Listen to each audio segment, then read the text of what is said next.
ప్రతిష్టాత్మకమైన పరీక్షలను కూడా ఈ ప్రభుత్వాలు సక్రమంగా నిర్వహించలేకపోతూ ఉన్నాయి.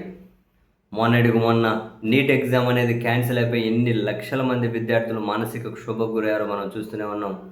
ఆ తర్వాత సిబిఎస్ఈ మూల్యాంకనం పత్రాల తారుమారు.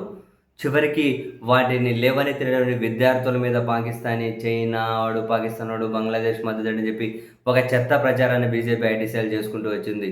చివరికి సిబిఎస్ఈ బోర్డు కానీ తప్పు అంగీకరించింది. అవును, కొన్ని పొరపాట్లు జరిగాయి, సరిదిద్దుతామని చెప్పి వాళ్ళు అధికారికంగానే ప్రకటించాల్సి వచ్చింది. ఈ తర్వాత ఇప్పుడు ఎస్ఎస్సి జీడీ ఎగ్జామ్.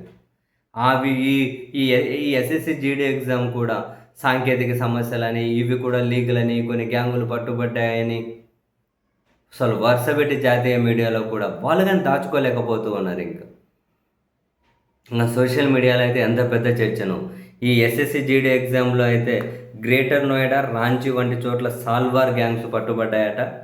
4 నుంచి 13 లక్షలకు పేపర్ లీక్ చేసినట్లు ఆరోపణలని, క్యాష్, ల్యాప్టాప్లు కానీ సీజ్ అయ్యాయట. విద్యార్థులు తీవ్ర ఆందోళన వ్యక్తం చేస్తూ ఉన్నారు.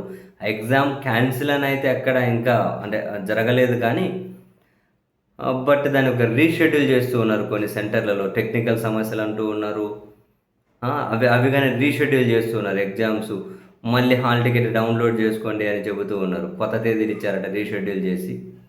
కొన్ని చోట్ల టెక్నికల్ సమస్యలని, కొన్ని చోట్ల అంటే ఎగ్జామ్ రాసేకి 399 సీట్లు ఉన్న చోట 219 మందికి ఏమంటారు అదే సెంటర్ని అలాకేట్ చేశారట అదే టైంకి. ఎట్లా చూడండి, ఎంత ప్రెస్టీజియస్ ఎగ్జామ్స్ కూడా. కొన్ని దగ్గర లీక్ ఆరోపణలు. ఇప్పుడు ఏం చేస్తుంది ప్రభుత్వం? నిజంగానే ఎక్కడన్నా కొన్ని ఆరోపణలు నిజమైన బయట పెట్టుకోలేని పరిస్థితి. ఇప్పటికే బద్నాం అయిపోయారు. ఇంకా బయట పెట్టుకుంటే ఏమవుతుందో అని కొన్ని చోట్ల రీషెడ్యూల్ చేశారు. ఏమంటే టెక్నికల్ ఇష్యూస్ అంటూ ఉన్నారు, సాంకేతిక సమస్యలు అంటూ ఉన్నారు. విద్యార్థులు మళ్ళీ తీవ్ర ఆందోళన వ్యక్తం చేస్తూ ఉన్నారు. ఎంతకాలం ఇలా? ఏంది పరీక్ష?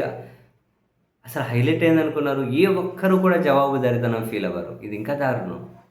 ఏ ఒక్కరు కూడా జవాబుదారితనం ఫీల్ అవ్వరు.